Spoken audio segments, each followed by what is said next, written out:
Hello दोस्तों, कैसे हैं आप। अभी हमने प्राकृतिक मूल बलों के दो बलों के बारे में पढ़ लिया है और जो तीसरा बल है प्रबल नाभिकीय बल। जो तीसरा बल है हमारा प्रबल नाभिकीय बल। इस बल के बारे में कहा जाता है कि यह बल वैद्युत चुंबकीय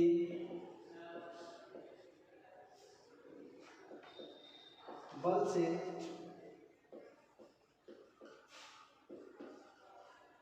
सौ गुना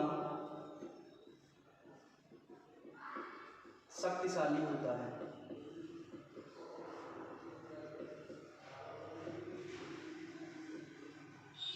ठीक है, तो ये जो प्रबल नाभिकीय बल है ये वैद्युत चुंबकीय बल से लगभग 100 गुना शक्तिशाली होता है। अब चूंकि यहाँ पे नाभिक बात आई है तो ये जाहिर सी बात है, ये परमाणु के बीच में लगने वाला बल होता है। तो इस वजह से आपने जैसे पढ़ा होगा परमाणु की संरचना के बारे में, उसी के बारे में थोड़ी सी बात कर लेते हैं। तो जैसे कि यहाँ पे एक छोटा सा गोला होता है नाभिक, और इसके बाहर एक गोला होता है, इसे कहते हैं हम नाभिक। ठीक है, और यहाँ पे उपस्थित होते हैं न्यूट्रॉन तथा प्रोटॉन, और यहाँ पे इसके बाहरी कक्षा में उपस्थित होते हैं इलेक्ट्रॉन।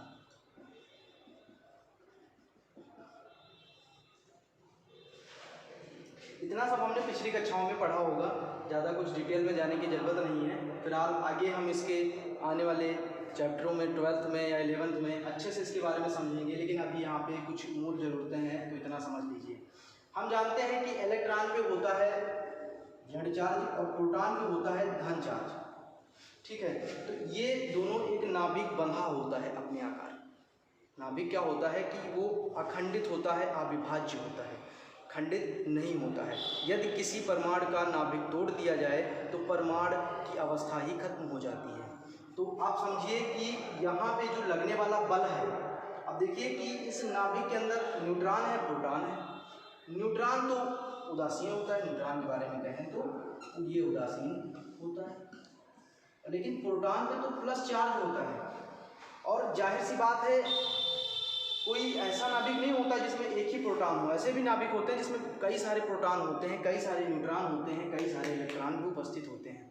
तो आप देखिए यहाँ पे यदि एक छोटे से गोले के अंदर बहुत सारे प्लस चार्ज उपस्थित हैं, और हमने वैद्युत चुंबकीय बलों में पढ़ा क्या कि प्लस चार्ज यानी कि समान आवेश होते हैं तो एक दूसरे को प्रतिकर्षित करते हैं। तो यहाँ पे जो इस नाभिक है इसमें उपस्थित है केवल प्रोटॉन, इलेक्ट्रॉन तो उपस्थित नहीं है। तो इन प्रोटॉनों तथा प्रोटॉनों के बीच में जो लगने वाला बल होगा वो प्रतिकर्षण होगा। आप समझिए इस बात को कि इनके मध्य जो लगने वाला बल होगा वो प्रतिकर्षण बल होगा, और इस प्रतिकर्षण बल का अनुभव करने के पश्चात भी ये बंधे हुए होते हैं। तो अवश्य ही इन पर कोई ना कोई ऊर्जा बाहर से लग रही होगी, क्योंकि इनके बंधने का कारण वही ऊर्जा होगी जो यहाँ पे इनको बांध के रखी हुई है। नहीं तो अन्यथा आप समझिए कि इतने सारे प्रोटॉन एक जगह पे रहते हैं और सब में प्रतिकर्षण है तो नाभिक टूट जाए, लेकिन नाभिक अपने अवस्था में बना रहता है। इसका अर्थात ये हुआ कि नाभिक जो है उसको कोई बाहरी शक्ति है जिसने बांध रखा हुआ है। अब यहाँ पे हम बात करते हैं इलेक्ट्रॉन तथा प्रोटॉनों के द्रव्यमान की।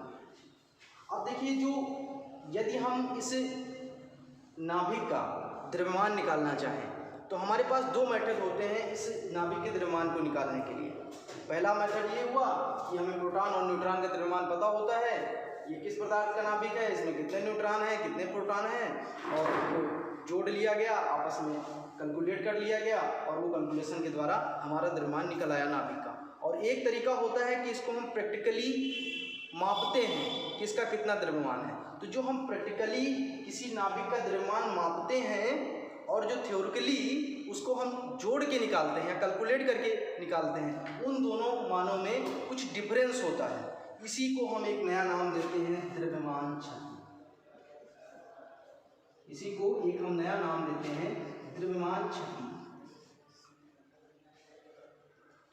ठीक, और इसी द्रव्यमान के ऊपर जो हमारे वैज्ञानिक हैं आइंस्टीन, उन्होंने समीकरण बनाया हुआ है E = mc²। इसके बारे में हमने अगले वीडियो में बात की हुई है। तो आपको समझना चाहिए, तो वहाँ पे जाके देख सकते हैं वो वीडियो को।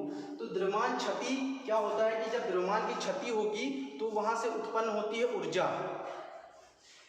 जब इस नाभिक के द्रव्यमान में क्षति होती है तो वहाँ से उत्पन्न होती है ऊर्जा, क्योंकि द्रव्यमान को कन्वर्ट किया जा सकता है ऊर्जा के रूप में। तो वही ऊर्जा इन प्रोटॉन तथा प्रोटॉनों को बांध कर रखती है और उस ऊर्जा को कहते हैं नाभिकीय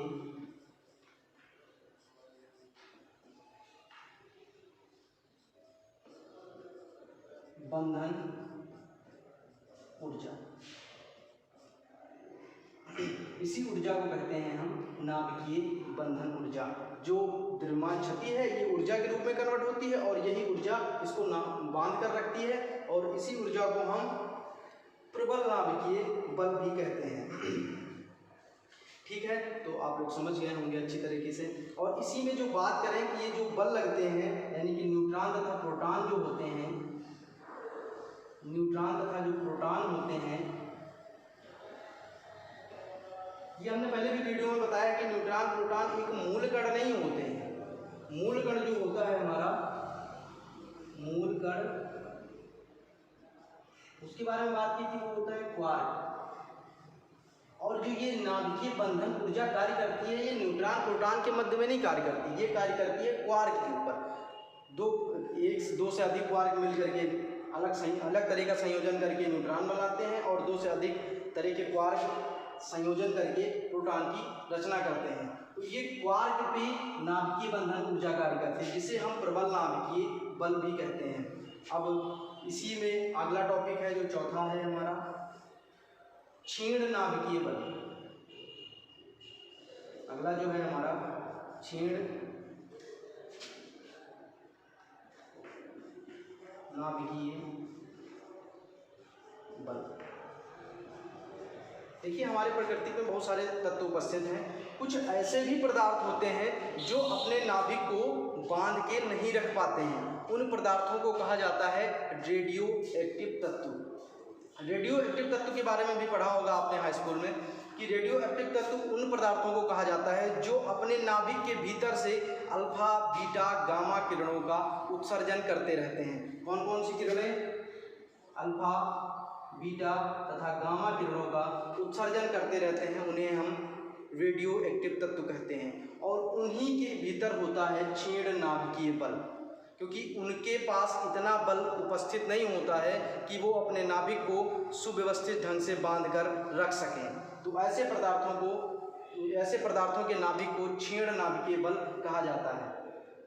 अब देखिए, आज से हम ये 11th क्लास का फर्स्ट चैप्टर भौतिक जगत समाप्त कर रहे हैं और अगले वीडियो में हम नया चैप्टर स्टार्ट करेंगे।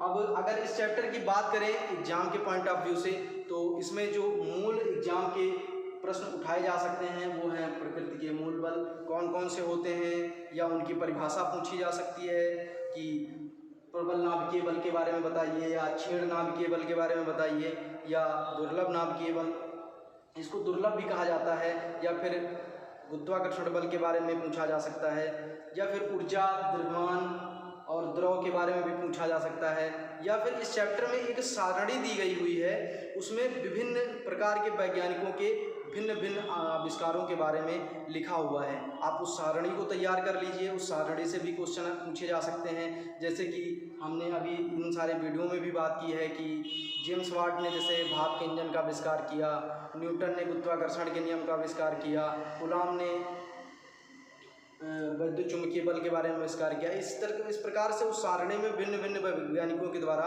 विभिन्न प्रकार के आविष्कारों की बात की गई है, उसको आप याद कर लीजिए। ये सारे प्रश्न यदि एग्जाम के हिसाब से पूछे जाएंगे तो जो उठाने वाले स्थान हैं वो यही सब होंगे, तो अवश्य ही आप इसको तैयार कर लीजिए। और ये जो चैप्टर है, इस चैप्टर में बताई गई सारी बातें आपकी 12th तक किसी न किसी रूप में निश्चित रूप से पूछी जाएंगी और इसका पुनरावृत्ति होती रहेगी। आप बार बार इसके बारे में पढ़ेंगे और याद करेंगे। तो आप इस चैप्टर को अच्छी तरह से तैयार कर लीजिए। मिलते हैं तब तक के लिए अगले वीडियो में। धन्यवाद।